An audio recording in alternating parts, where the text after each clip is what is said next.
Veuillez vous asseoir. Alors, l'espace qui nous accueille est le siège de Nouveau Droit de l'Homme et l'on ne saurait commencer ce thé citoyen sans se voir. Le mot de bienvenue du maître des lieux, Madame la directrice exécutive par intérim du Nouveau Droit de l'Homme, Madame Bako Muriel, à nous adresser un mot de bienvenue. Madame la directrice, s'il vous plaît. Merci, Monsieur Merlin. Bonsoir à tout le monde. Chers hommes de médias, chers journalistes, chers participants, chers invités, c'est un honneur pour nous d'accueillir ce thé citoyen ici à Nouveau Droit de l'Homme, cette maison qui n'a cessé d'œuvrer pour le respect des droits de l'homme depuis bientôt plus de 25 ans aujourd'hui. Et venir dans cette salle aujourd'hui, nous sommes particulièrement émus parce que non seulement nous accueillons cette activité, mais également nous faisons partie de cette organisation qui est dans la plateforme qui est à l'initiative de ce thé. Nous voulons rappeler que cette plateforme de la société civile sur la démocratie qui a été mise en place depuis 2007 compte aujourd'hui plus de 100 OSC dont le Nouveau Droit de l'Homme fait partie. Et il est également le lieu ici de rappeler que ce thé citoyen est le 11e qui est organisé aujourd'hui et NDH a eu l'honneur, cette salle de conférence a eu l'honneur d'accueillir 7 de ces thés citoyens qui ont été organisés. Aujourd'hui, à l'approche des élections qui arrivent à grands pas, nous pensons qu'il est de bon ton que les médias, que les hommes de la société civile s'asseyent pour discuter, pour échanger ensemble sur comment rassembler le maximum de personnes pour le vote, sur comment rassembler le maximum de voix afin que les élections prochaines soient véritablement crédibles. Et c'est pour ça que nous avons décidé d'accueillir encore une fois de plus cette initiative du docteur Hilaire qui a voulu cette fois que le nombre des électeurs soit porté à 15 millions et nous savons que cela est possible. Et c'est pourquoi nous vous disons merci d'avoir accueilli cette initiative. Merci de vous être déplacés afin de venir, afin qu'ensemble nous puissions échanger sur ce qui sera dit ici. Nous voudrons surtout que les échanges qui seront faits ici soient porteuses et que chacun de vous dans ces différents médias puisse transmettre de façon fiable, de façon sincère, toutes les informations qu'ils auront reçues ici, afin que le maximum de personnes, le maximum de citoyens s'engagent pour cette cause, s'engagent pour les élections, s'engagent non seulement à être des citoyens observateurs, mais des véritables électeurs. Donc, sur ce, je vous remercie et installez-vous bien dans cette salle. Merci. Merci infiniment, Madame la directrice exécutive par intérim de Droit de l'Homme Cameroun. Le décor est planté. 15 millions d'électeurs, 15 millions de soldats électoraux. De quoi s'agit-il? Quels en sont les contours? Est-ce un plagiat? Quelles sont les perspectives après le lancement d'une telle initiative? Mesdames et messieurs, le docteur Hilaire Kanga, je l'ai dit tout à l'heure, aborde plusieurs casquettes, mais aujourd'hui, il parlera en son nom, même si le message qu'il portera est partagé par la plateforme de la société civile pour la démocratie, dont il est le porte-parole. Il parle aujourd'hui en son nom.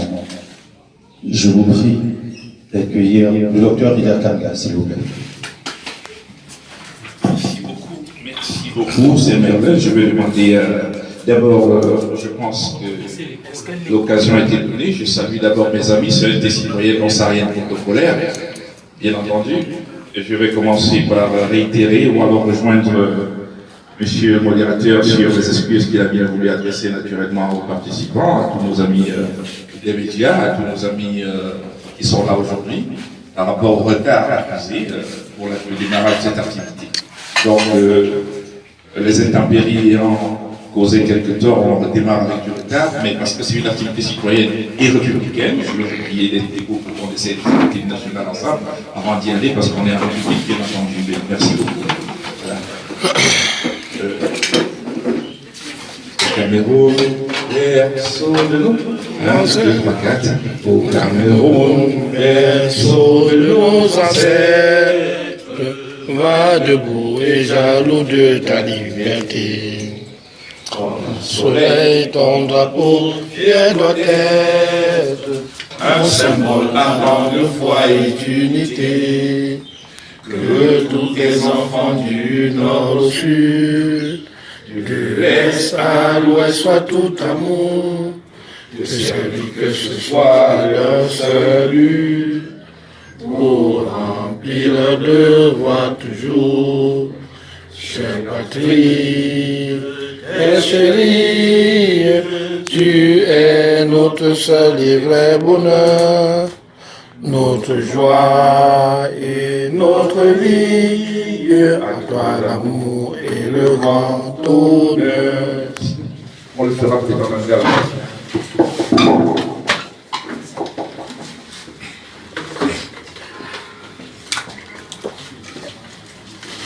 Merci beaucoup. Je pense qu'on a beaucoup aidé. Il s'agit là d'un thé citoyen qui est venu partager avec vous ce thé en ce jour, en toute convivialité et en dehors de tout protocole. Mais l'objet de ce thé, c'est en fait la... Je crois qu'il y a quelqu'un qui a réussi. Ce serait mieux sans micro. C'est mieux sans micro. D'accord, c'est mieux sans micro. C'est très bien, merci. Ce thé citoyen a pour objet principal de rendre publique la déclaration numéro 142 de la plateforme et surtout porter un message important par rapport au contexte camerounais dans lequel on se trouve aujourd'hui. Il est donc question dans le cadre de ce thé citoyen de lancer l'opération masse critique électorale, 15 millions d'électeurs en 2025, que j'appelle 15 millions de soldats électoraux. Comme vous le savez très bien, le Cameroun traverse en ce moment une période très déterminante de son histoire, puisqu'il s'apprête à vivre en 2025, si le calendrier doit les respecter, parce que ça c'est un autre défi, des élections très déterminantes de son histoire, bien entendu. Toujours englué dans plusieurs crises et guerres, malgré l'apport de nos forces de sécurité, de défense, notamment dans le conflit qui sévit aujourd'hui dans le Congo, contre le terrorisme et Boko Haram, dans la région septentrionale et les menaces qu'on a dans les frontières de l'Est, avec les insurgés et les délinquants qui viennent, qui s'irrigent dans la criminalité transfrontalière, le Cameroun traverse donc une période assez déterminante. Les élections 2025 sont d'autant plus déterminantes que le président actuel de la République, M. Biya Paul, au pouvoir depuis 1982, est âgé depuis 91 ans et présente naturellement des signes d'inaptitude, de plus en plus observés, comme on l'a vu aussi naturellement lors du défi de Dubaï prochain. Ça n'est pas une fatalité, parce que même mon père qui avait son âge, mon grand-père qui avait son âge, n'était pas aussi compétent sur le plan de la santé. Et donc, à cet âge, avoir quelques soucis, c'est quelque chose de normal, me semble-t-il. Un tel contexte impose le débat sur l'alternance politique au sommet de l'État, puisque le Cameroun a fait le choix de la démocratie. Cette alternance doit se faire par des élections, par le biais des élections, qui doivent être démocratiques. Et qui dit élection démocratique, par des élections libres, justes, transparentes et surtout régulières. Bien que concernant la régularité, le Cameroun, depuis 2002, s'est illustré par des reports plus ou moins justifiés des élections, il est impératif d'admettre que les élections très attendues devraient se tenir en 2025, notamment l'élection présidentielle qui est au cœur de toutes les supputations. Pour ce qui est de cette élection présidentielle, elle devra pouvoir conduire au pouvoir un citoyen doté d'une légitimité suffisante pour essayer de rétablir l'équilibre, de rétablir l'ordre et de rétablir la sérénité dans la paix, de pacifier les rapports sociaux et d'engager un redémarrage du Cameroun. Il y a donc urgence à légitimer le président de la République qui sortira des urnes en 2025. Cela est d'autant plus important que l'on sait que les différentes élections, notamment les élections présidentielles, les différentes présidentielles qui sont déroulées au Cameroun depuis 1992, en dehors de celle de 1997, d'ailleurs, qui a été marquée par la tension ou alors le boycott du parti d'opposition, en dehors de cette élection-là, toutes ces élections sont soldées par des contestations des résultats. Après la dernière élection de 2018, qui s'est soldée avec un président légalement déclaré élu, et un candidat se déclarant président élu, et s'octroyant de fait une certaine légitimité dans une partie de l'opinion nationale, il est évident que si une telle situation se produisait en 2025, elle plongerait le pays dans une situation de crise aux conséquences dévastatrices. La plateforme de la société civile pour la démocratie, qui regroupe une centaine d'organisations de toutes les régions du Cameroun, et qui depuis 2007 se bat pour l'alternance par les urnes et dans la paix au Cameroun, fait cette déclaration interpellative dans une perspective de garantir la légitimité du candidat qui sera déclaré élu à l'issue de l'élection présidentielle 2025. Le contexte actuel, bien entendu, marqué par une controverse née de l'engouement d'un certain nombre de Camerounais par rapport aux inscriptions électorales, exige une mobilisation citoyenne efficace. Mais les campagnes de sensibilisation que les organisations de la société civile, les partis politiques mènent sur le terrain pour inciter les Camerounais à s'inscrire massivement sur les listes électorales sont malheureusement altérées par une double contrainte, aussi bien au niveau interne qu'en diaspora. Au niveau de la diaspora, les Camerounais se plaignent des mesures illégales et injustes prises par les camps pour limiter les enrôlements massifs des Camerounais vivant à l'étranger. Voir le mémorandum intersyndical des Camerounais de la diaspora qui a été rendu public il y a quelques semaines. Au niveau interne, on note les sorties répétées du ministre de l'administration territoriale, M. Paul Tangadi, visant à expliquer le caractère non obligatoire du vote au Cameroun et, in fine, à reprimander les acteurs qui, de manière naturelle, sont sur le terrain de la sensibilisation et qui proviennent des partis politiques de la société civile. Cette posture, qui peut être interprétée comme un obstacle au processus d'inscription sur les listes électorales, est notamment et naturellement à condamner. Ce faisant, M. Tangadi brandit des menaces à peine voilées sur les organisations qui seraient dans les campagnes très poussées de sensibilisation en vue de l'enrôlement des électeurs, j'ai bien dit enrôlement et non de l'inscription. Fort de tout cela, la plateforme de la société civile pour la démocratie, en abrégé la plateforme, en considérant que le Cameroun traverse une période exceptionnelle et que la conflictualité des futures élections électorales est aujourd'hui une évidence si rien n'est fait. Constatant que depuis le retour du multipartisme en 1990, le Cameroun n'a jamais enregistré plus de 5 millions d'électeurs lors des différentes consultations électorales et que le nombre de votants n'a jamais atteint la moitié du potentiel électoral camerounais.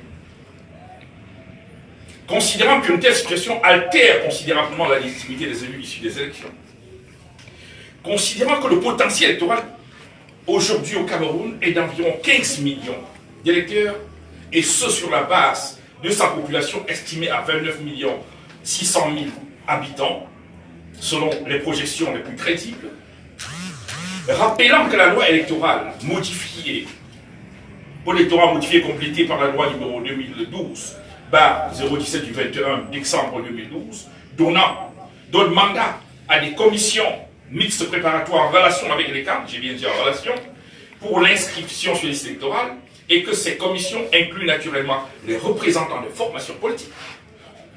Constatant la volonté quasi générale de tous les acteurs du processus électoral de voir augmenter le chiffre des inscrits sur les listes électorales et in fine de booster le nombre de votants lors des prochaines consultations. Considérant que cette démarche a pour but ultime de renforcer la légitimité des élus qui sortiront des urnes en 2025 dans une perspective d'avancement de la démocratie véritable et de sauvegarde de la stabilité au Cameroun. Mais rappelant que le choix des dirigeants reste libre, conformément à la Constitution et aux instruments internationaux ratifiés par le Cameroun. Rappelant que les fraudes par la manipulation des fichiers électoraux représentent près de 37-38% des fraudes utilisées en Afrique, voire les techniques de fraude électorale et les éditions 2007 que j'ai eu l'honneur de rédiger.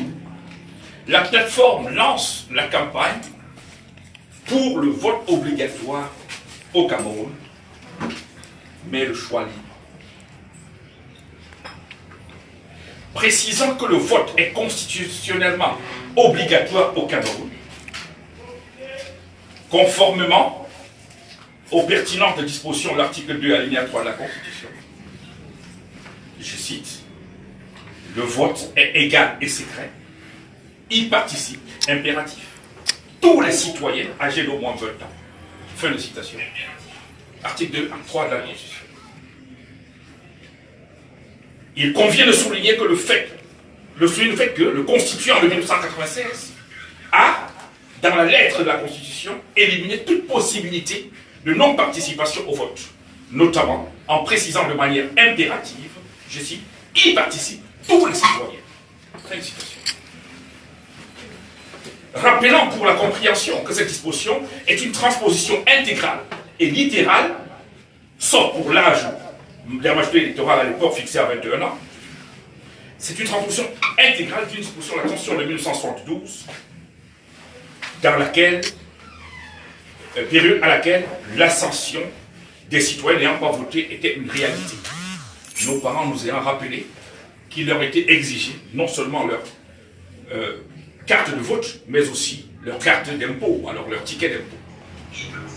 Constatant qu'aucune mesure coercitive par rapport à la non-participation au vote n'est actuellement prévue dans le code électoral en vigueur, reconnaissant malheureusement que la loi électorale ne prescrit explicitement pas de sanction en cas de non-accomplissement de l'obligation de vote, exception faite à l'article 226 du code électoral, mais ça concerne essentiellement le vote des sénateurs, c'est-à-dire l'élection des sénateurs, qui est une élection indirecte.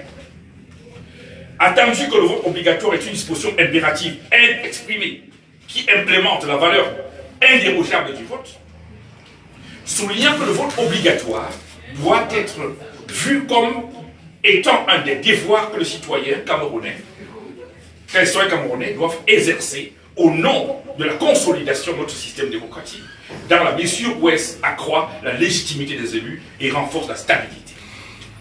Observant que l'absence de contraintes pour l'application du vote obligatoire milite en faveur de son inscription comme droit mou ou sauf l'eau, ce qui pourrait sans doute justifier l'opinion erronée largement répandue selon laquelle le vote est facultatif. Le vote facultatif est un droit au Cameroun, ce qui entraîne par conséquent la montée des abstentions électorales et la perte de la légitimité qui justifie la partie électorale aujourd'hui ambiante. Conscient des évolutions constitutionnelles dans la plupart des démocraties modernes tendant à rendre le vote non obligatoire, souhaitant que l'application du principe de vote obligatoire lors du présent processus électoral, dès lors qu'on est dans une situation exceptionnelle, pourrait rester conjoncturelle, ne serait-ce que pour les élections de 2025, permettant au maximum des citoyens de participer au vote, de contribuer au choix et donc de légitimer les futurs dirigeants. Rappelant qu'en 2011, la plateforme de la Société pour la démocratie avait interpellé officiellement le gouvernement camerounais, le Premier ministre, sur l'urgence de la mise en application de l'article 2 alinéa 3, et qu'à cet effet avait eu à expliquer les bien fondés de cette mesure qui pourrait être conjoncturelle, mesure conjoncturelle, parce qu'adressant des situations exceptionnelles. Précisant que la plateforme de la Société pour la démocratie conduit en ce moment avec les principales organisations de la société civile engagées dans les questions électorales, une campagne de plaidoyer pour la réforme du système électoral camerounais et que le cadre législatif et réglementaire de l'article 2 alinéa 3 devrait trouver son fondement précis dans ce plaidoyer, considérant que pour garantir l'alternance par les urnes et dans la paix, il est impératif de construire une masse critique électorale nationale, MCEN, suffisante sur la base du potentiel électoral camerounais, estimé à 15 600 000 électeurs, conscient que l'obtention de cette masse critique électorale nationale passe impérativement par des inscriptions massives des citoyens sur les listes électorales, rappelant que ces citoyens inscrits peuvent devenir des soldats électoraux en s'engageant ensuite à voter et à défendre leur vote. La plateforme de la société civile pour la démocratie condamne avec la dernière énergie la déclaration de ministre de l'administration territoriale visant à menacer les acteurs politiques et la société civile engagés dans la sensibilisation des électeurs pour les inscriptions sur les listes électorales, demande à Election Cameroun de prendre les dispositions nécessaires pour favoriser l'enrôlement de l'ensemble des citoyens camerounais vivant en diaspora, car il est inadmissible que les conditions illégales soient exigées pour empêcher certains Camerounais vivant hors du territoire national de s'inscrire sur l'électoral au motif qu'il leur faudrait présenter des papiers de territorialité, d'exigence de territorialité exclusive en France ou dans les autres pays de la diaspora. Ça n'est pas nécessaire parce que le code électoral camerounais et le droit électoral camerounais en l'état ne précisent pas ces genres de contraintes. Demande au président de la République et à son gouvernement d'initier un texte d'application de la disposition claire de l'article 2 alinéa 3 de la Constitution camerounaise introduisant les mesures coercitives par rapport à la non-participation au vote. Exige que ce faisant, un mécanisme institutionnel soit mis en place pour garantir la participation de tous les citoyens en âge de voter aux élections de 2025, conformément aux dispositions constitutionnelles si suscitées. Appelle l'ensemble des acteurs de la société civile, les partis politiques et les citoyens engagés à se mobiliser pour exiger l'application de l'article 2 alinéa 3 de la Constitution, ne serait-ce que pour ce qui en ce qui concerne la période exceptionnelle que nous vivons, concernée par les élections de 2025, dont le potentiel de conflictualité est établi. Appelle à l'élection de Cameroun en attendant des mesures de contrainte qui visent à rendre cette obligation accessible à l'ensemble des citoyens, à renforcer la collaboration avec tous les acteurs qui travaillent sur le terrain pour amener les citoyens à s'inscrire sur les listes électorales. Appelle enfin la communauté internationale dans une perspective de contribuer à la pacification des rapports sociaux et à la stabilité politique, après, à soutenir cette campagne de mobilisation en vue de l'application de la Constitution camerounaise qui reste conforme aux engagements internationaux, notamment la Charte africaine, de la démocratie, des élections et de la gouvernance, et aussi du pacte d'international sur les droits civils et politiques, notamment en ce qui concerne l'article 25. Par ailleurs, la plateforme de la société civile pour la démocratie lance à ce jour, dès ce jour, une vaste campagne citoyenne pour l'application de cette disposition fondamentale de la Constitution. Appelle l'ensemble des acteurs du processus électoral camerounais, soucieux de la préservation de la paix post-électorale et préoccupés par la légitimité des élus à prendre chacun à son niveau les mesures nécessaires à la réussite de la campagne MCE 15 millions de soldats électoraux en 2025. Enfin, il est important de préciser que cette déclaration et cette campagne précèdent une annonce qui viendra dans les 30 jours qui suivent pour préciser sur quelle base les Camerounais devraient pouvoir s'engager et quelles sont les offres d'alternance les plus crédibles au Cameroun. Je vous remercie. Bon, je vois des gens qui ont envie d'applaudir. On est à un thé citoyen. Vraiment, si vous sentez le besoin d'applaudir, faites-le. Merci infiniment au docteur. Ça va? Merci au docteur Hilaire Ferga pour cette déclaration. Je vais prier le docteur Maï de mettre à la disposition de toute l'assistance une copie de la dite déclaration et nous allons ouvrir les échanges. Je voudrais remercier le vaillant et célèbre professeur Sidjo qui est présent parmi nous, professeur Sidjo Koka, qui présents. Je voudrais vous remercier une fois de plus, chers confrères. Je pense que tout a été dit. Enfin, je veux dire, le docteur a fait sa déclaration. Maintenant, il change. Vous avez la parole. La parole à qui de la prendre. Très bien.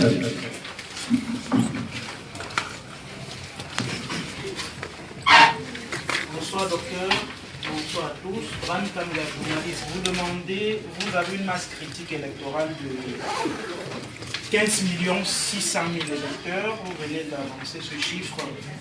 Comment puisque nous avons encore, je crois, un mois, une semaine pour l'enrôlement des électeurs pour l'année 2024. Je ne suis pas très sûr qu'on aura la même période de janvier à août en 2025 pour l'enrôlement des électeurs.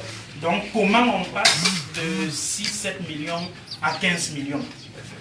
Surtout qu'il y a aujourd'hui des contraintes qui sont connues, élection du Cameroun qui n'a pas toujours les équipements, le kit nécessaire de part et d'autre de la République pour pouvoir enrôler les électeurs.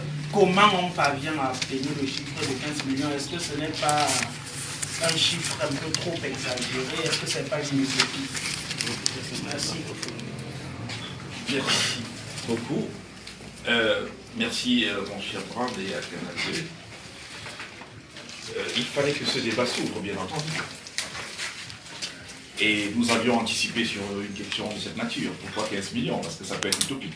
À partir de l'instant, on n'arrive pas à avoir 7 millions, 8 millions. Comment parler de 15 millions? Oui, mais bien sûr, parce qu'on vient dans cette conférence, pas conférence, excusez-moi l'expression, on vient de préciser dans ce thé citoyen, j'espère que le thé existe encore pour qu'on en distribue davantage, parce que c'est ça la pratique. On vient de le dire, nous avons posé un concept et proposé une solution opérationnelle.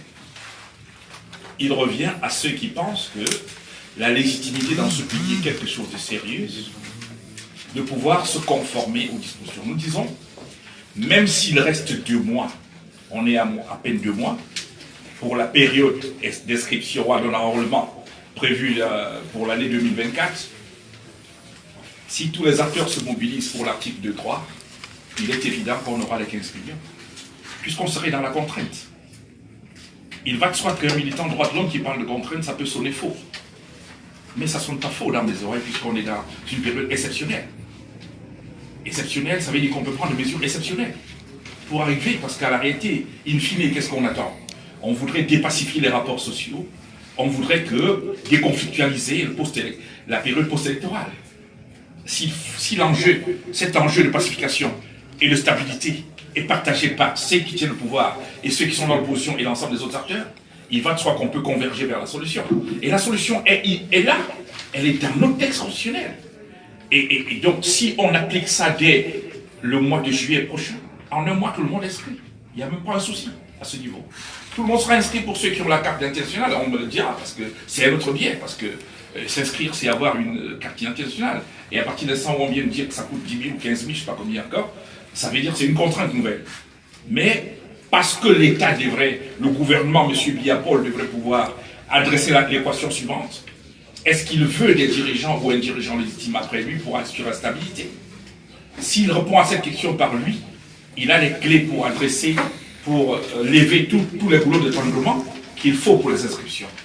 Si aujourd'hui, on faisait une rétro, et on rentre dans les années qui m'ont été racontées par mes propres parents, c'est-à-dire que dans tous les contrôles de police, on leur demandait leur carte d'identité nationale, pas la carte d'identité nationale, on demandait la carte d'impôt, et le ticket d'impôt et la carte de vote. Parce qu'à l'époque, effectivement, on était dans l'ère du temps, avec le socialisme et le communisme qui avaient cours, et on était plus légitime dans les différents pays africains lorsqu'on avait 99 ou 99% de citoyens qui étaient pour vous. Et donc à ce moment-là, on avait travaillé les constitutions de manière à obliger les citoyens à aller au vote, pour que chacun puisse, en arrivant à Moscou ou à tel autre endroit, montrer qu'il a tout aussi 99 ou 100% d'électeurs. Et pour ça, il fallait obliger les gens à aller au vote. Je ne sais pas si c'est une bonne pratique ou pas, mais pour l'instant, nous voulons résoudre un problème conjoncturel. On va exploiter cette disposition. Tous ceux qui ont participé et qui sont vivants, pour la plupart que j'ai rencontrés, et que nous avons rencontrés depuis 2005, sur cette question, ont été unanimes. Ceux qui ont participé à la rédaction de la Constitution de 1996 et qui ont vécu les temps passés et qui travaillent sur ces questions-là, ce sont eux qui nous ont rappelé qu'aller fouiller la disposition, c'est la même en 1972. La Constitution de juin 1972 reprend exactement l'article 2, alinéa 3 de la Constitution de 1996. La seule différence, comme je l'ai rappelé dans la déclaration, c'est sur l'âge de vote. Parce qu'à l'époque, l'âge de vote, l'âge électoral, la qualification, la majorité électorale était à 21 ans. Donc la disposition de 1972 est la même que celle de 96 si on change 21 par 20. Or, justement, à cette période, on avait la contrainte. Donc, M. Brand Kanga, si on applique l'article 2 alinéa 3, on n'a pas besoin d'attendre janvier pour avoir 15 millions, on les aura avant janvier 2027. Parce que tout le monde sera obligé d'aller voter. Tout le monde sera obligé d'aller voter. Mais l'obligation d'aller voter ne veut pas dire obligation de choisir. Il faut faire la différence. Chacun garde sa liberté de choisir. On peut aller voter pour voter un bulletin nul. Mais ici, le vote, c'est lui qui est obligatoire. Mais pas le choix. Le choix, il est libre. Donc, pour moi, et pour mes amis de la plateforme, toutes les organisations, on est conscient que M. Biya-Paul et son gouvernement ont la clé du problème. Si tant est qu'ils veulent aussi s'assurer de la pacification des rapports sociaux après l'élection, ils vont répondre favorablement à cette demande cette fois-ci, parce que c'est à lui qu'on s'adresse. Et dès lundi, il va recevoir officiellement, dans le cadre de cette campagne plaidoyer, la correspondance avec l'exposé de motifs de ce projet de texte réglementaire qu'on attend depuis. Et donc, ce sera à lui de faire le pas. Donc, je suis sur deux registres, en même temps que nous sensibilisons, parce que je vous annonce, pour ceux qui n'ont pas encore reçu, le 4 juillet prochain, toute la presse sera conviée, je crois, au Dieu-Guerre pour le lancement d'un programme électoral dans lequel la société est très impliquée, qui vise toujours à booster les participants, à booster les électeurs pour aller s'inscrire. Mais nous sommes en amont de cette campagne qu'on est en train de mener avec nos partenaires, on est en amont pour rappeler qu'on peut régler ça en un trait en sortant un texte réglementaire. Vraiment, on n'a pas besoin d'une loi. On a besoin que M. Biya signe un décret qui explique, qui prévoit les sanctions en cas de non-participation. Ça peut se faire en moins d'une semaine. S'il est volontaire, ici en gouvernement, il est volontaire. Donc, la balle est dans son camp. On doit cesser de stigmatiser les Camerounais et il doit donner instruction à M. Atangandji que ce n'est pas de son rôle de bloquer les gens pour aller s'inscrire. Et que le vote, il est obligatoire, il n'est pas facultatif au Cameroun.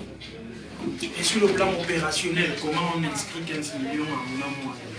Sur le plan opérationnel? Mais écoutez, la question est simple.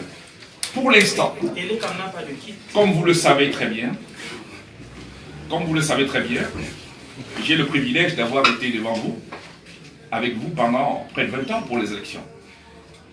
Et la création de l'ECAM est aussi la conséquence du travail que nous avons mené ensemble, avec votre participation en tant que vous les journalistes. Si l'ECAM peut faire un travail, il le fera. Aujourd'hui, ils ont des démembrements partout, ils ne foutent rien pendant toute l'année. Hein, et parce que, excusez-moi l'expression, je pèse très bien mes mots, puisque je viens de commettre une étude dans ce sens-là, on va la rendre publique d'ici très peu, pour montrer comment c'est une institution essentiellement budgétivore. Hors des années électorales, elle ne fait absolument rien. Elle est présente dans toutes les localités, dans les communes. Elle fait quoi exactement? Elle ne fait pas grand-chose. Je n'accuse ni M. Essoussé, ni le président du conseil. C'est pas un problème. Le problème, c'est qu'il y a un texte qui encadre cette oisivité, hein, qui nous coûte cher à la réalité. Donc maintenant, s'ils veulent travailler, ils vont travailler. On s'est battu pour qu'ils aient une certaine autonomie financière. Qui doit leur donner les kits? C'est moi? C'est vous? C'est pas du tout. Ils ont l'obligation de moyens et de résultats en même temps. Si M. Essoussé estimait que les moyens qu'il a à sa disposition ne lui permettent pas de nous produire des élections avec des légitimités suffisantes, il ferait une conférence pour le dire de manière claire et dire « M. Biya-Paul, j'ai besoin de plus de moi et de kits ».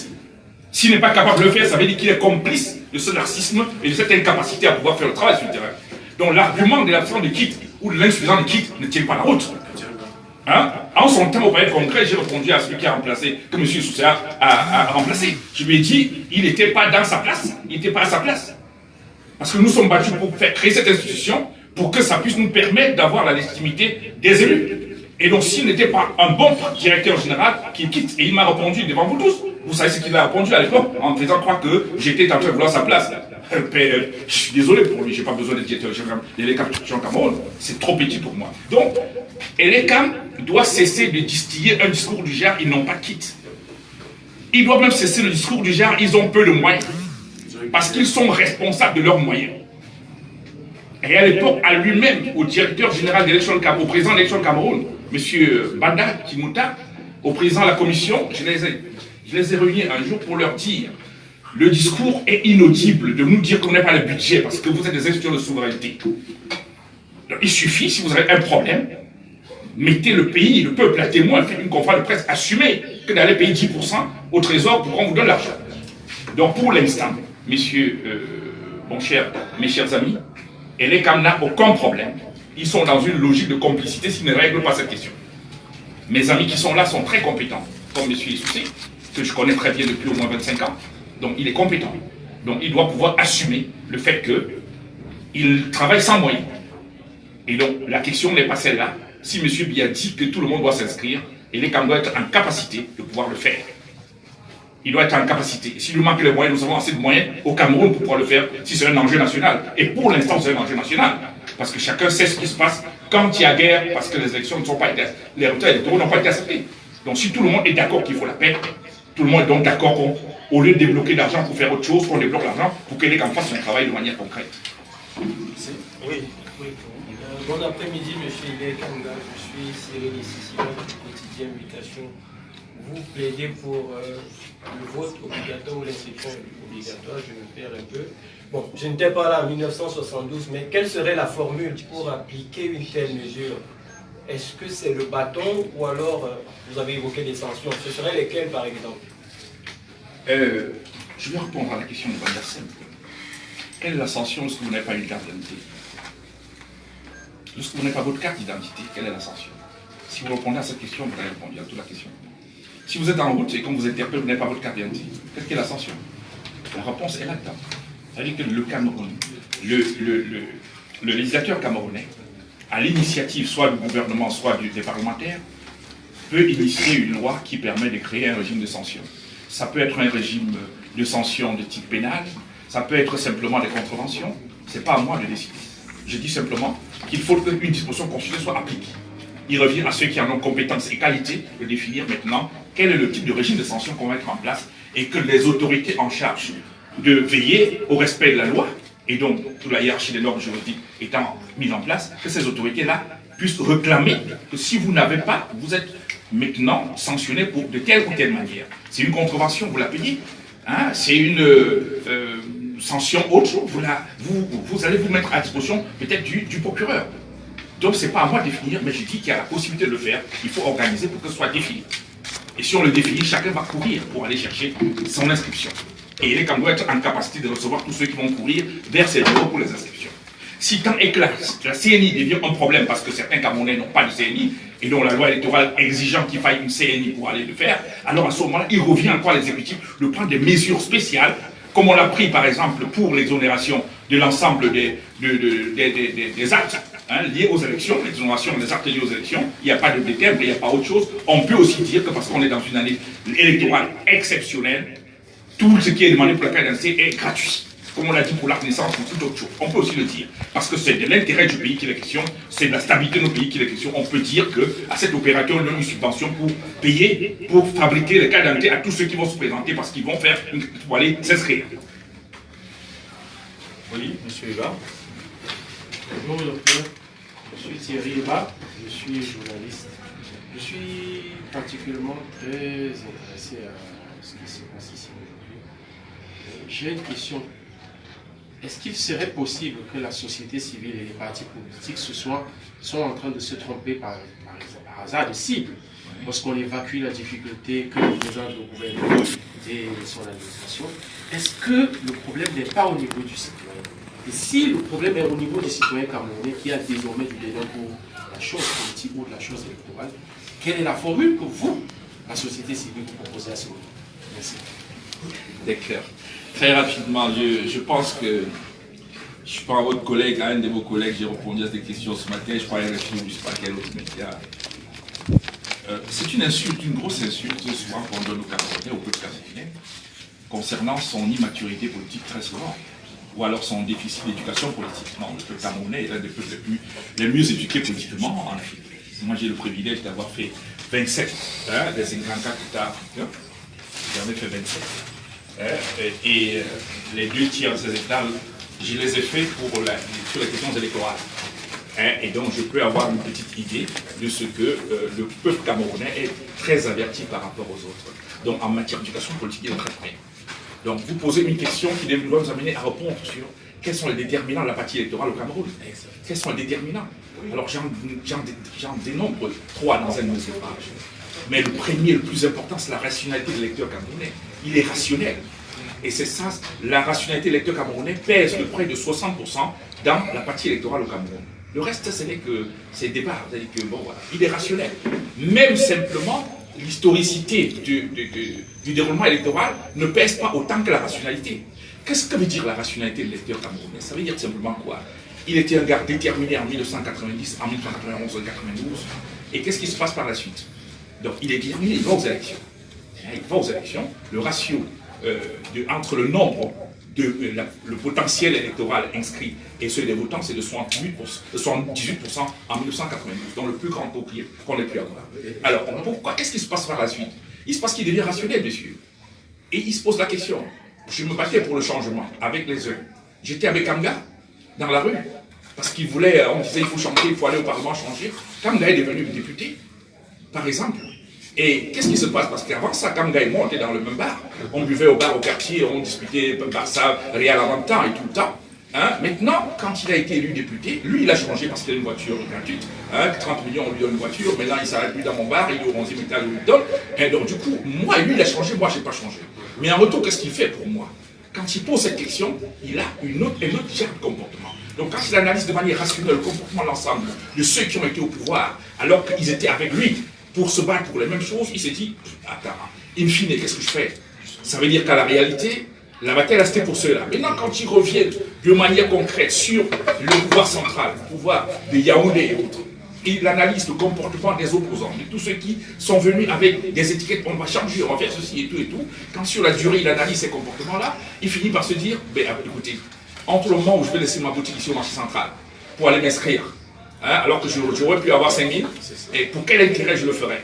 Parce qu'il faut le savoir, si on ne le dit pas souvent assez, personne n'aura un intérêt pour le Cameroun plus que son intérêt, y compris moi qui suis devant vous. S'il n'y a pas de rencontre entre mon intérêt personnel et l'intérêt du Cameroun, c'est que je mens. J'ai un problème. Personne, même Oumnoubel qui était là, ou Ernest Wantier, c'est parce que l'intérêt du Cameroun permettrait d'améliorer leur propre intérêt, peut-être pas matériel, même moral, n'importe comment. Donc quand il n'y a pas cette rencontre-là, il n'y a malheureusement pas de combat. Donc de ce point de vue, l'électeur devient rationnel. Il est résistant à tout effort qui viserait à l'amener vers les élections. Et cette résistance se traduit donc par la partie électorale. Quand bien même tu l'auras aidé à aller s'inscrire, il faudrait que le jour de l'élection, tu l'aides à aller voter, parce que ça c'est un autre débat. Donc du coup, quand on aura adressé la question de la rationalité des électeurs, on pourra maintenant booster. C'est pour cela que, conscient de cette situation, parce que lorsqu'on a publié, l'élection de Cameroun a publié ces chiffres, les derniers chiffres qu'il a publiés sur les élections, ça semblait surprendre certains nombre de gens, pour savoir que malgré toutes les campagnes qui sont menées sur le terrain, par la société civile, par les partis politiques, on n'arrive qu'à ce taux-là, à ce moment-là, ça pouvait être surprenant, mais moi ça ne m'a pas surpris, parce que de manière empirique, on a démontré ce qui se passe sur le terrain. Donc la question c'est, il faut créer un électrochoc. Il faut créer un électrochoc, si vous ne le créez pas, qui va permettre aux citoyens de dire, ok, basta, j'élimine tous les a priori que j'avais, qui étaient fondés sur les faits réels, j'élimine tout ça et je recommence. Si vous ne créez pas ça, vous ne pouvez pas l'amener vers les élections, de manière fondamentale. Sauf si, pour un intérêt direct, parce que son frère peut-être est candidat, ou peut-être que son boss est candidat, ou je sais pas, mais un intérêt direct, si c'est pas ça, il ne va pas y aller, parce qu'il ne va pas aimer le Cameroun plus que le Cameroun. Donc, pour moi, je résume qu'il faut un électrochoc. Et le électrochoc, pour moi, se situe à 2 niveaux. Il peut être par contrainte, il peut être par détermination endogène. Pour l'instant, pour la prochaine élection, c'est par contrainte. Mais quand nous nous retrouverons dans un mois, on parlera d'électrochoc de manière endogène. On parlera d'autre chose, si jamais vous êtes toujours là avec nous. Monsieur mon directeur, il a disparu. Oh, le Paul, tu vas vers un professeur. Mais le prof peut parler d'abord, avant, je ne sais pas. Non, il le trouve maintenant, à la fin, il va faire une conférence. Ok, gentlemen. Monsieur le modérateur, il y a le prof qui attendait, il y a le... Oui, désolé. Donc, le collègue qui a permis. Le groupe là, c'est je travaille pour le projet Le Messager. D'accord. Merci vraiment pour l'exposé, c'était riche, pour le dire clairement. Vous voulez dire que l'ECAM aujourd'hui a tenu une session et a annoncé le chiffre de 7 823 434 électeurs inscrits. Donc ça veut dire qu'il y a, chacun peut apprécier à sa façon. La question que je voulais vous poser, la première, c'est que pour l'article 2 alinéa 3 de la Constitution, nous sommes à... Pourquoi seulement maintenant? Il y avait 2018 aujourd'hui, vous avez le temps peut-être d'éduquer davantage la population à ce qu'ils comprennent, ou bien nos dirigeants, à ce qu'ils comprennent cet aspect obligatoire du vote du citoyen. Pourquoi c'est maintenant que la plateforme se levait alors qu'il y a eu 4 années, 4, 5, 6 ans, on aurait pu passer à... Enfin, je pose la question comme ça. La deuxième préoccupation, c'est que vous avez parlé également de l'âge du président. Ça, c'était l'anathème. Ça, vous l'avez bien fait de le dire. Il a 91 ans, je pense que vous avez dit, c'est ça. Mais on sait qu'il sera candidat.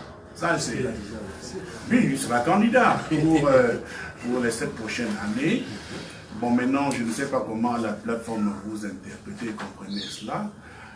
La troisième et dernière question, c'est de savoir si vous avez dans la masse critique électorale, ce que vous êtes en train de dire, vous avez eu attache avec les partis politiques de l'opposition. D'accord. Et d'abord, sur le retard, rapidement, sur le retard. Pourquoi on attend maintenant? Vous verrez dans la déclaration qui a été mise à vos dispositions que le plaidoyer que nous relançons aujourd'hui, on relance un plaidoyer. À lequel Félidac, sans publicité, mais on n'est pas dans un média pour l'instant, à un certain temps, nous avons fait une conférence de presse pour présenter le document de plaidoyer mis à disposition du Premier ministre chef du gouvernement, monsieur le président du Conseil de sécurité de l'Assemblée générale des Nations unies. Il y a, je crois, une dizaine d'années, pour rappeler qu'il fallait mettre en application. Ça n'a pas été suivi. Peut-être on n'a pas utilisé bon moyen, peut-être. On ne peut pas nous juger, parce que nous savons qu'on a commis beaucoup de fautes aussi.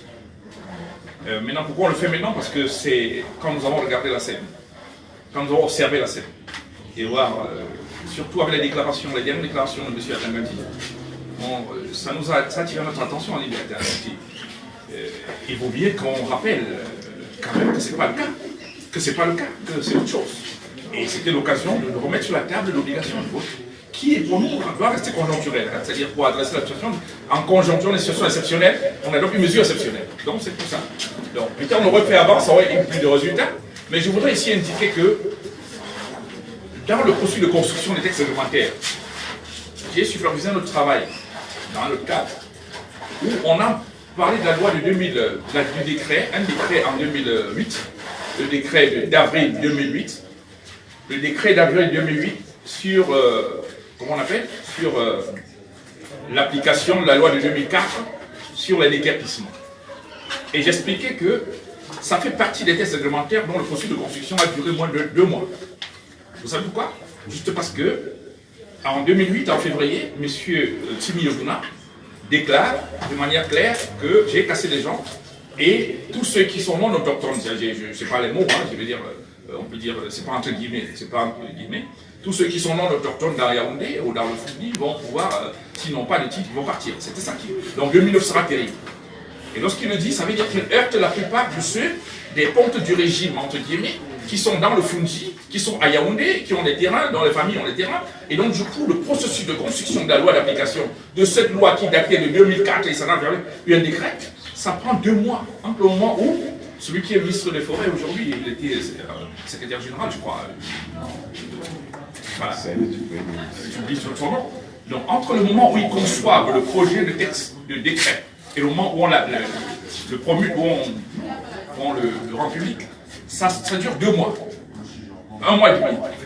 Donc, si M. Biya et tous les autres acteurs sont conscients maintenant, ils initient un texte réglementaire, c'est l'origine des règlements, ça peut prendre une semaine, ça peut prendre 2, il n'y a pas de problème. Donc nous sommes conscients qu'il s'agit là, simplement, d'amener l'ensemble des acteurs qui peuvent peser, qui peuvent faire entendre raison. Parce que même dans le RDPC aujourd'hui, beaucoup de personnes sont inquiètes. Elles sont inquiètes par rapport à ce qui va se passer en 2025.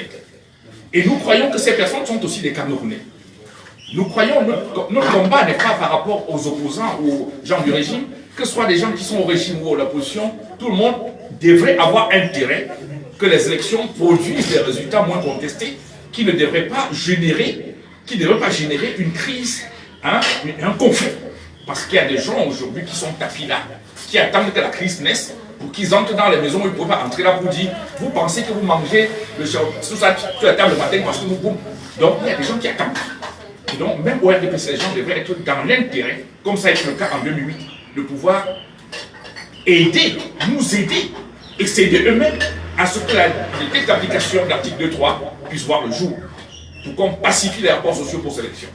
Maintenant, l'autre élément que vous avez mis sur la table, je ne sais pas si je nous pense là-dessus, puisque je pense qu'on fait ce qu'on peut faire maintenant.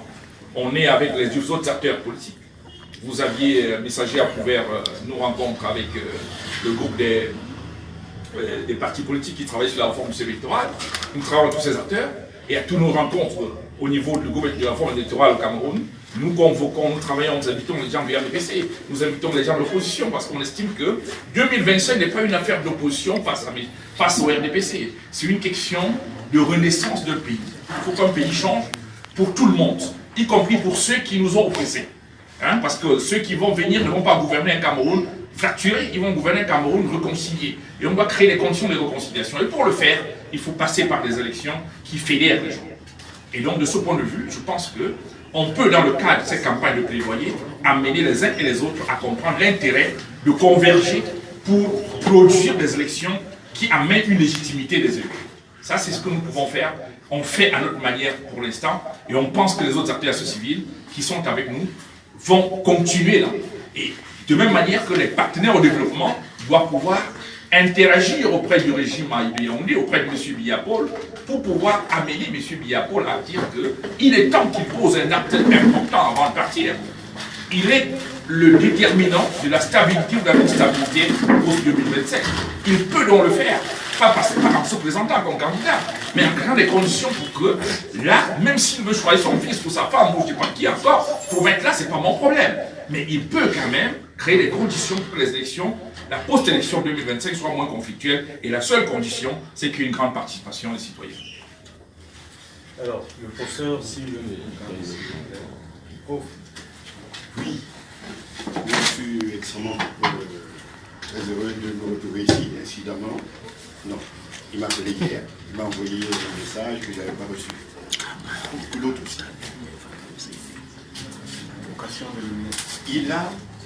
Il a convoqué la Constitution du Cameroun. Et ce qu'il dit, le devoir des citoyens, c'est inscrit dans la loi fondamentale du Cameroun. Il vous l'a rappelé. J'ai commenté ces séries d'articles, la Constitution du Cameroun, je ne la connais pas que. Si tu me prends en route et que tu ne respectes la Constitution, je te montre la Constitution et je dis, ok, non, tu circules. Parce que je suis censé, nul n'est censé ignorer la loi. J'ai commenté, parce qu'il a convoqué la guerre, nous sommes en guerre, déjà en guerre. Je lui dis parce que je suis un philosophe de la guerre. Ce n'est pas seulement au Cameroun, c'est partout. À cause des systèmes qui sont fondés sur l'égalité et non sur la légitimité.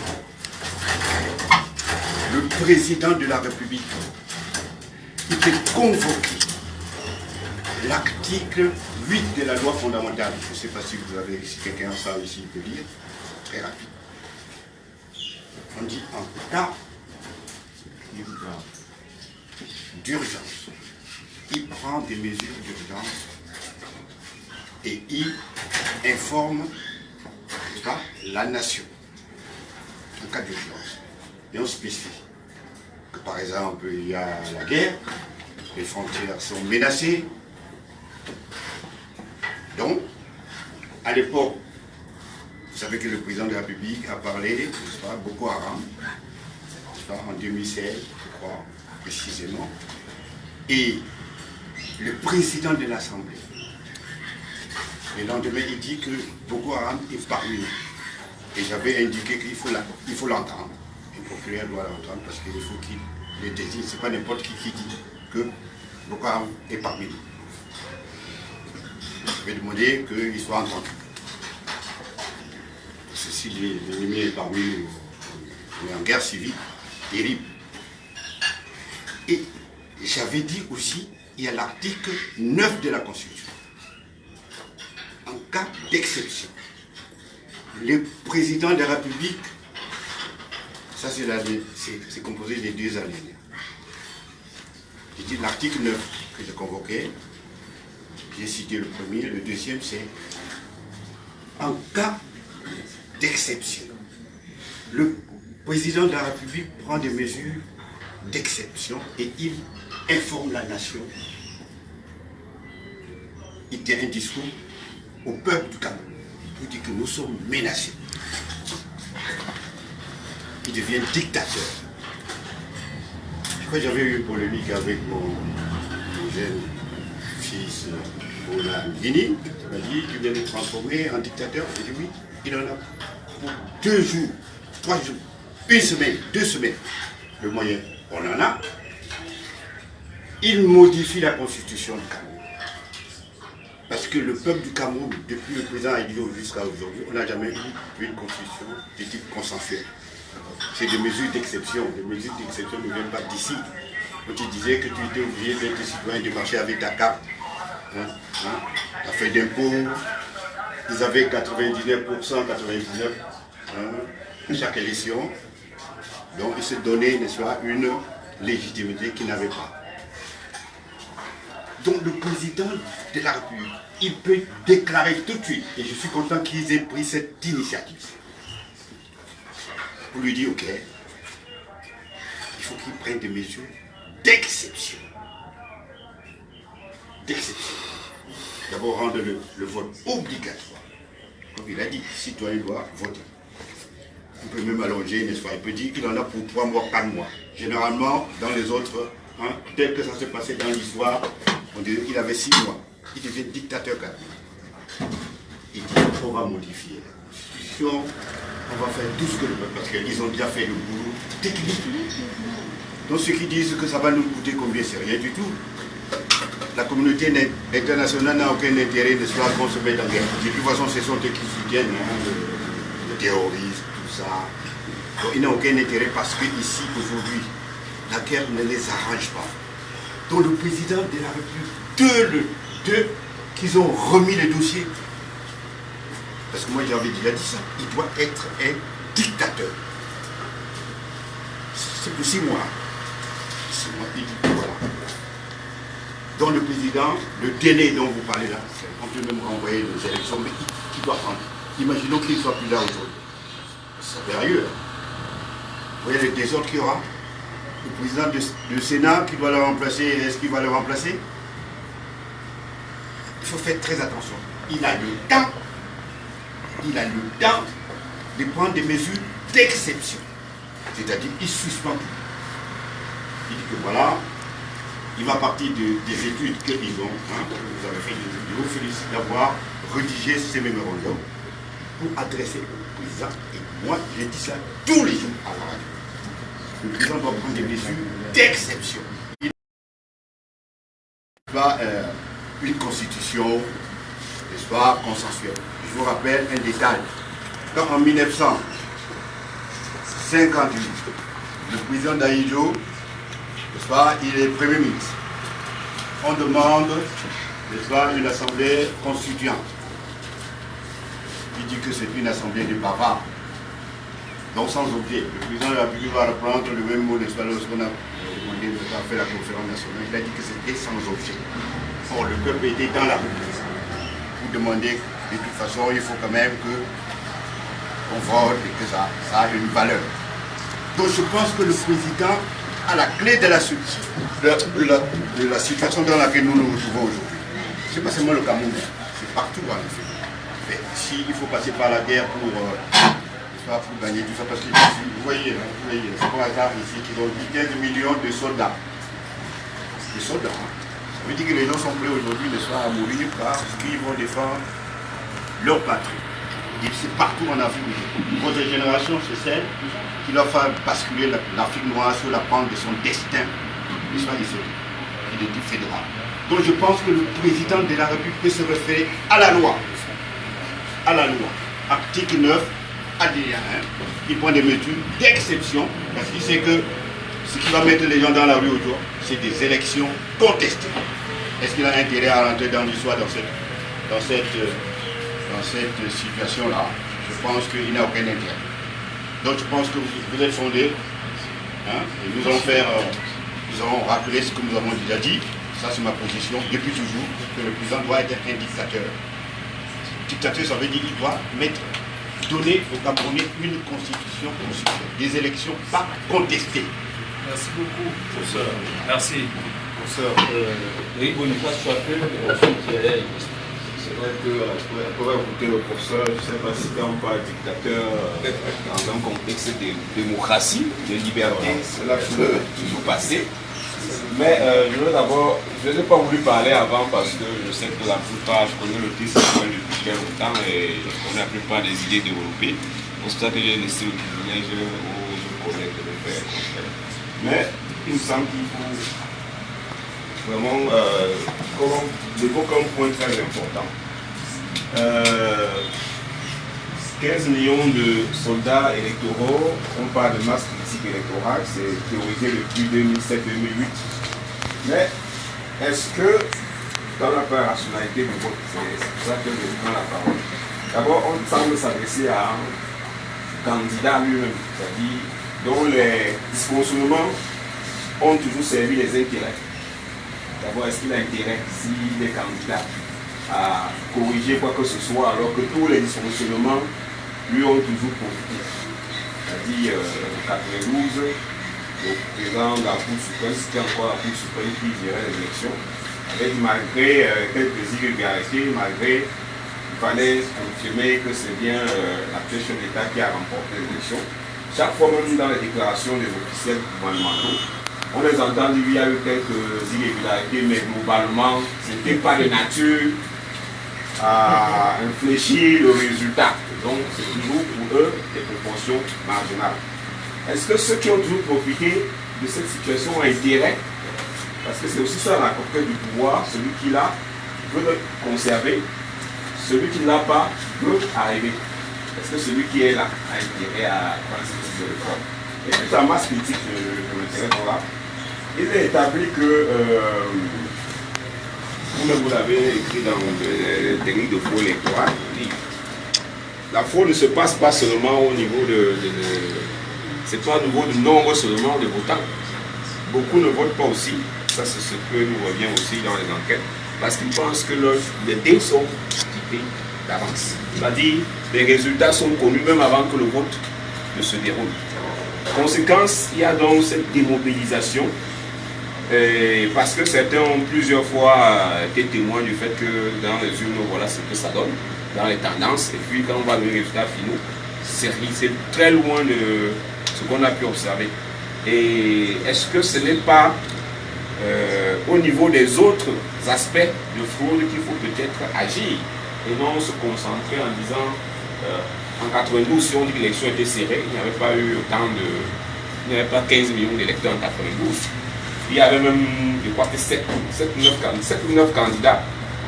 Et malgré cela, il y a eu quand même un score très serré entre les deux premiers. Et est-ce que tout cela, est-ce qu'il ne faut pas voir des autres techniques qui participent de la fraude électorale aujourd'hui, et non chercher à simplement pouvoir mobiliser le maximum, parce que comme on le sait, même si on va au vote, on peut bien voter nul. Donc quelque part, on n'aura pas choisi entre A, B, C, D ou ça. Et puis, même si, d'après les lois électorales actuelles, même si il y a 100 votants, 99 votes nuls, une seule personne est d'accord, celui-là sera déclaré élu. Donc, est-ce que ce n'est pas au niveau de cette technique de fraude électorale qu'il faut peut-être agir et non se concentrer sur la masse critique électorale? D'accord, merci beaucoup. D'abord, je vais m'incliner d'abord devant, avant le très brillant Eric. Oui, Eric. qui a été toujours là, depuis au moins 15 ans pendant qu'on fait les chères activités, dont il est un témoin vivant de toute la bataille de la société civile en matière de droit et démocratique. Donc moi je peux comprendre la pertinence aussi de ces propos. Mais je vais m'inquiéter d'abord devant les propos du professeur. On n'a pas appris, de plus en plus on ne témoigne pas vivant. Quand les gens ils sont vivants, si j'ai appelé le professeur Sidonière pour dire qu'il faut participer, c'est toujours davantage pour qu'il y ait quand même une voix autorisée. Autorisée, c'est l'une des mémoires vivantes de notre bataille pour le changement au Cameroun. Je disais que le professeur Sidioun, c'est la mémoire vivante, l'une des mémoires vivantes de notre lutte au Cameroun. Il me surprenait il y a 5 ans environ, je crois 4 ou 5 ans, lorsqu'il me présentait un document dans lequel il y avait 3 de ses principaux poulains, parmi lesquels j'avais l'honneur d'être avec le professeur Camto, le professeur Sidioun, Luc et autres. Et pour dire que nous tous, on est passés par son école. Sans son école de combat, l'école de la lutte. Il nous a accueillis tous, pour ceux qui sont entrés d'Europe, il nous a accueillis tous. Une partie de notre structuration, notre lutte structurée, est déterminée par le professeur Sidioun, chez qui d'ailleurs j'ai rencontré l'étudiant Kobi, le professeur étudiant Kobi et autres. Et donc je lui rends toujours hommage parce que c'est une mémoire vivante, il faut le dire de manière constante. Et j'ai d'ailleurs titré un journal en 1991 sur lui. Le professeur Sidioun décide de bloquer un débat. On va y aller. Mais simplement, quand il parle, on doit l'écouter. Moi, je pense qu'il fait partie des gens qu'on doit écouter. Je suis content que vous tous, les acteurs médias, il fait partie de vos invités régulièrement, parce qu'il doit dire ce qui s'est passé. Et c'est la version la plus l'une des versions les plus autorités. Maintenant, pour revenir aux questions que vous posez, alors aux observations et questions, parce qu'il y a des observations. Non, je pense qu'il faut qu'on se clarifie deux choses. Je crois que dans le temps, j'ai dit que la partie électorale avait 3 sources. Et j'ai retenu la première source qui est la rationalité. Vous venez d'évoquer une autre source, l'une des 3 sources, qui est le préjugé du résultat électoral. C'est-à-dire il y a un préjugé, il y a un a priori sur les résultats connus d'avance. Cela impacte dans l'étude qu'on a réalisée de 21%. Donc ça a quand même son effet. Mais je veux compléter l'analyse en rappelant que j'en suis à 52 techniques des fraudes électorales. La première édition en 2004, nous étions à 38 techniques électorales. On a la 4e édition aujourd'hui, on a 51. Parce que les dernières élections ont permis d'avoir 2 autres techniques, notamment les guichets électoraux. La fraude par les guichets électoraux qui n'existait pas avant. Il y avait la charte, mais ce n'est pas les guichets électoraux, c'est 2 choses différentes. Et quand on analyse ces techniques de fraude, nous arrivons à la conclusion que 38% des fraudes électorales aujourd'hui sont liées au niveau de participation. Ça veut dire que si on a une masse critique électorale, ça élimine d'office au moins environ 40% de la fraude. Donc, 40% des techniques sont liées à la participation électorale. C'est-à-dire, donc si on a une masse critique, il nous restera qu'à combattre 60% de techniques de fraude. Ça ne veut pas dire que c'est suffisant, mais c'est déjà ça. Donc, on est sur le terrain, on essaie d'adresser l'ensemble des techniques, mais je vous dis que la fraude par la participation, par l'action sur la participation, impacte d'environ 40%. On est à 38% dans les études qui ont été réalisées. Que ce soit la vigilance et autres, parce que qu'est-ce que c'est que la masse critique électorale? La masse critique électorale, c'est une théorie. Parce que j'entends dans les médias, les gens, chacun baba comme il peut, ils disent qu'ils mettent quelque chose, mais les concepts ont une signification, c'est des concepts théorisés.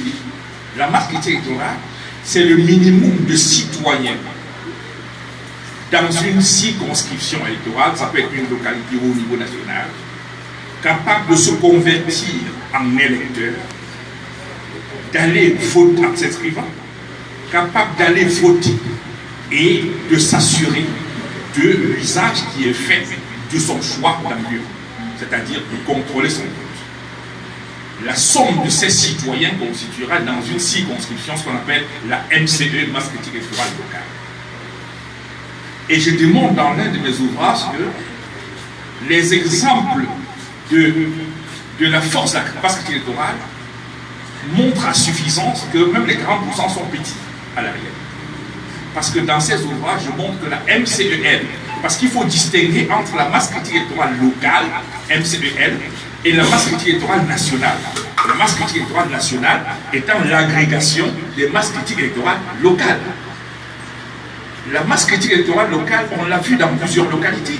Dans l'ouvrage que j'ai écrit il y a plus de 10 ans, 15 ans, je prends les cas de Mancon, du département du Mancon, hein, c'est-à-dire dans lequel il y a Mohamedah, comme vous le savez très bien.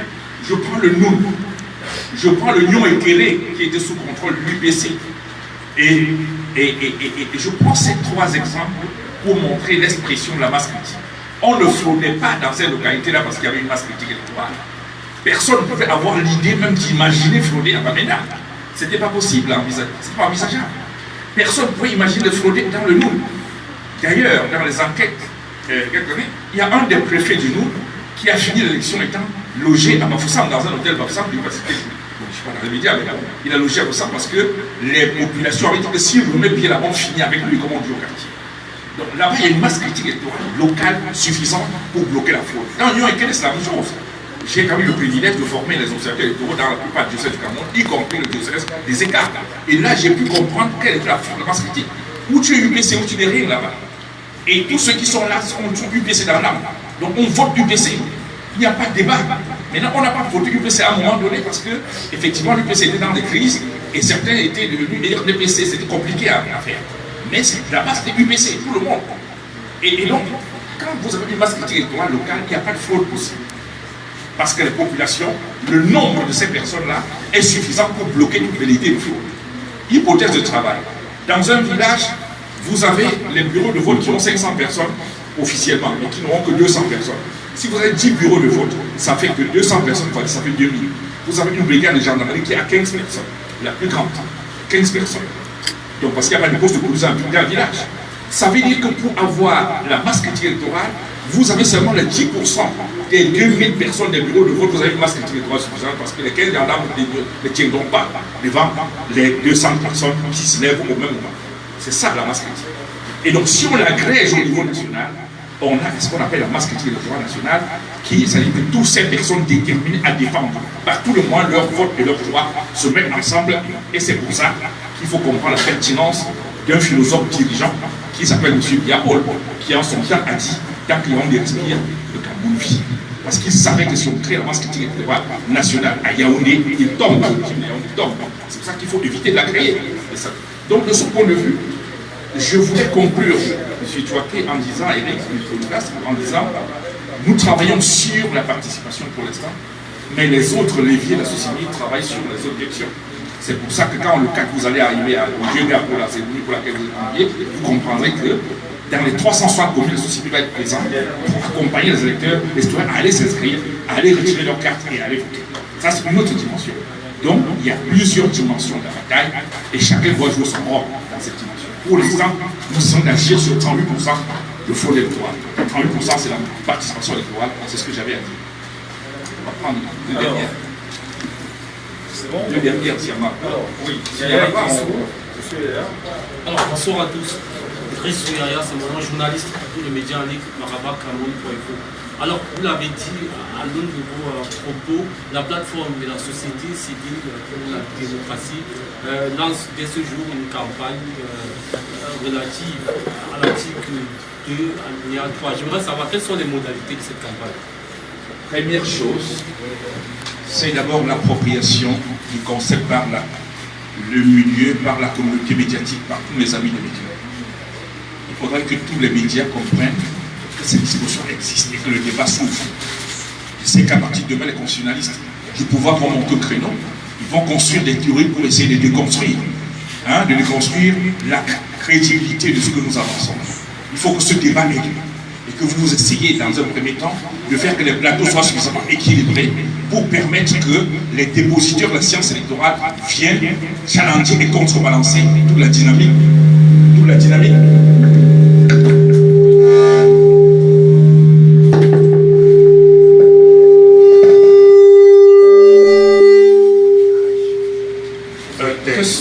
Que ces gens viennent contrebalancer toute la dynamique de détournement en hérésie. Parce qu'on va essayer de convertir en hérésie nos déclarations en disant bon, c'est pas vrai, ils ont dit, le constituant a dit, ils participent, on a dit tout, donc ça veut dire qu'ils peuvent, c'est faux de dire ça. Ça, c'est ce qui va se dire. Dès ce soir, les officiers vont travailler pour essayer de construire un contre-discours. Nous voulions dans la campagne que les médias s'approprient et comprennent très bien les fondements de l'article 2.3 et surtout son historicité. Sur l'historicité. C'est-à-dire que si ça a été valable et appliqué en termes de dispositions d'application avant la Constitution de 1996, et ça a été retranscrit de la même manière, ça veut dire que ce qui a été valable après 1992 est valable aujourd'hui si les mêmes dispositions constitutionnelles sont restées. C'est la première chose dans la campagne. La deuxième chose, c'est que nous avons mobilisé l'ensemble de la communauté diplomatique pour l'amener à mettre ceux qui veulent bloquer la démocratie devant leurs responsabilités. Êtes-vous, oui ou non, pour la légitimisation des dirigeants futurs? Est-ce que vous êtes d'accord que la Constitution du Cameroun propose ceci? Si vous êtes d'accord, soutenez-nous quand vous allez rencontrer M. Biya et ses hommes, qu'ils puissent accepter de mettre en place les dispositions d'application de l'article 2 alinéa 3. La troisième chose, c'est que à partir d'aujourd'hui, la plateforme, c'est déjà 112 organisations qui sont réunies à Douala pour créer. J'ai eu M. Sinjoun, le professeur Sinjoun Pokam qui est là, était avec nous en 2007 à Douala. Et ça a eu toute une histoire pour la création de la plateforme de la société civile. C'est une grosse bataille. Et à partir de ce soir, toutes les organisations communautaires, toutes les organisations dans les localités qui croient en la démocratie et qui veulent se battre pour la paix et la stabilité post-électorale devraient pouvoir rejoindre la dynamique pour qu'ensemble, on construit les soldats électoraux dans les localités pour construire la masse critique électorale. Parce qu'en même temps qu'on va l'oublier pour l'article alinéa 2.3, en même temps on va se structurer en MCEL dans les localités. Et pour ça, il faut que nos amis de médias nous aident à pouvoir atteindre tous ceux qui doivent être atteints pour comprendre qu'une nouvelle page va se lever et que si les soldats électoraux sont dans toutes les localités, les 360 communes, on sera capable de créer 360 masses critiques électorales locales dans la localité et en les agrégeant, on a une masse critique électorale nationale capable de porter un candidat qu'on aura souhaité ou alors une couple de candidats qu'on a sur la table comme nous souhaitons le faire. Voilà ce que nous souhaitons faire. Alors, une dernière, il y a du M. Anaba. Allez-y, M. Anaba. Oui, merci. Bonsoir. Jean-Marie Anaba, je m'excuse pour être là. Mais quand même, j'ai parcouru le document. Je suis arrivé à Pic lorsque le docteur Millet Kabla était en train d'expliquer ce qu'on entend par MCE et MCEL. Ce qui fait que je m'interroge lorsque je me vois seul. Je me demande bien, pour la réussite de cette campagne électorale, quel est le niveau de collaboration de la plateforme avec Elections Cameroun, mais également avec les autres organisations de la société civile, parce qu'au-delà des OSCE, on peut bien penser aussi aux acteurs politiques, parce qu'il faut un front commun. Est-ce que ce que la plateforme est en train de préparer, lance aujourd'hui, ne va pas s'assimiler à ce qu'on a vu il y a quelques jours, où des gens vous disent, là je parle des acteurs politiques qui ne sont pas de la société civile, qui vous disent qu'ils lancent une plateforme et au fur et à mesure, la plateforme ne fait que s'émietter. Où sont les autres organisations de la société civile ou les autres acteurs? Quel est le niveau de collaboration avec cela? Et puis quel est le niveau de collaboration de la plateforme avec Elections Cameroun? Parce que pour constituer la masse critique électorale, il faut bien qu'il y ait Elections Cameroun qui est l'organe en charge au moins de l'enrôlement des Camerounais sur les listes électorales. Merci. D'accord, très rapidement, je vais reprendre mon cher là-bas, je connais votre pertinence dans les débats. Non, soyez rassurés. Cette table a combien de places? 3 places, manifestement. Ne serait-ce que parce que vous avez vu la table avec 3 places, vous comprendrez que si je commence par aligner des gens, j'aurais pu demander au professeur s'il nous asseoir là. Mais j'aurais aligné combien de places pour avoir tous les leaders qui sont avec nous, pour que vous soyez sûr qu'on est représentatif. Il faudrait peut-être 50 places ou alors 100 places. Si c'est 100 organisations, tous les différents présidents d'organisations ou leaders devraient être présents là. Et donc, rassurez-vous, j'en suis le porte-parole au niveau de la plateforme et toutes les organisations membres se reconnaissent en le travail que nous sommes en train de faire. Donc, on n'a prévu qu'une seule place ici, celle du porte-parole, qui représente l'ensemble des autres organisations. Parce qu'en essayant de choisir certains, on aurait pu créer d'autres situations qui ne sont pas nécessaires pour gérer. C'est pour ça que dans les organisations qu'on appelle les organisations fêtières, il y a des porte-paroles. Cela étant dit, indépendamment de la plateforme de la société civile pour la démocratie, il faut noter que je ne vous apprends rien. Au moins, j'ai beaucoup de faiblesses peut-être, mais au niveau de la société civile, vous pensez quand même que en matière électorale, j'ai quand même un leadership établi. Donc il n'y a pas une seule organisation sérieuse travaillant sur les élections qui ne bénéficierait pas de mon appui pour faire ce qu'elle est en train de faire sur le terrain. Et je n'ai pas besoin d'être devant vous tous les jours. Mais j'ai appris à être, j'ai décidé d'être devant vous de plus en plus. Parce que quand je ne le suis pas, on dit autre chose. C'est pour ça qu'on doit parler de cette affiche tout à l'heure. Hein? Ce sera ma dernière sortie.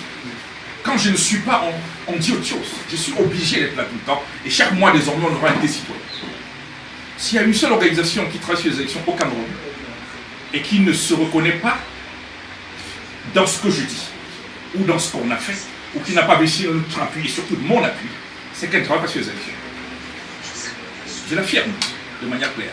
Donc pour vous dire que sur cette question, nous sommes avec toutes les organisations qui travaillent sur les élections de manière sérieuse et qui sont connues, que celles qui ne sont pas encore fait signaler, m'excuse de n'avoir pas pensé à elles pour l'instant. Je vous ai parlé par exemple de la rencontre dans les jours qui suivent avec le plus grand programme que l'Union européenne va lancer dans quelques jours. Ça regroupe peut-être sous le leadership de mon avenir, avec mon ami Philippe Nanga, mais c'est toute la société civile électorale qui est derrière l'opération.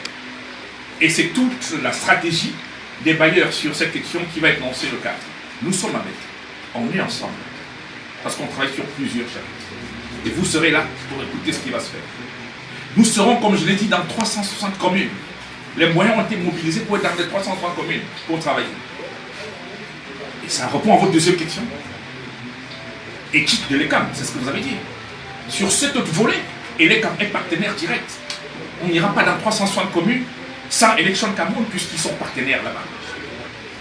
Donc, rassurez-vous, sur ce plan, on essaie de faire ce qu'il faut pour être avec l'ECAM et pour mobiliser l'ensemble de la société civile camerounaise, y compris aussi les partis politiques. Parce qu'on se naît aussi avec les partis politiques. Chaque fois que nous travaillons sur cette question, on invite tous les partis qu'on peut le RDPC.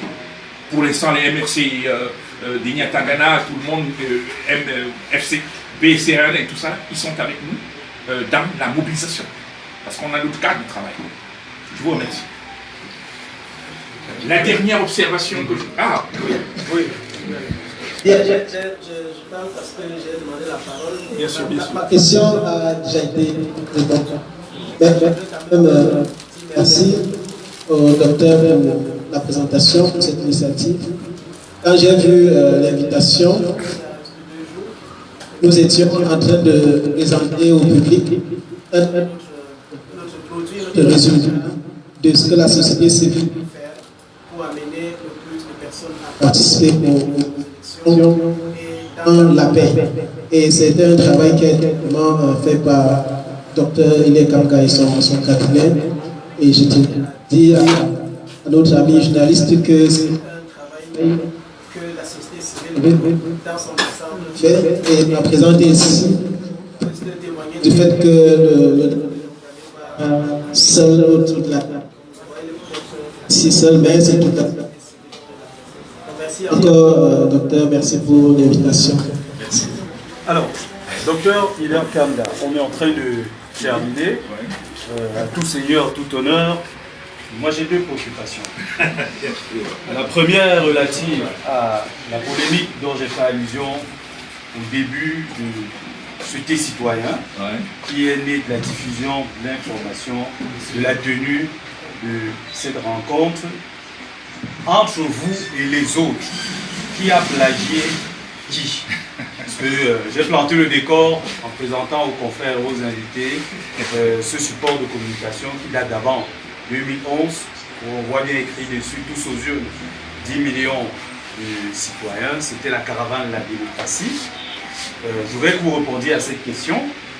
Et deuxième question, ce n'est un secret pour personne que vous êtes évidemment dans la société civile, mais que vous ayez des fois participé aux élections, en 2018 notamment, aux élections locales.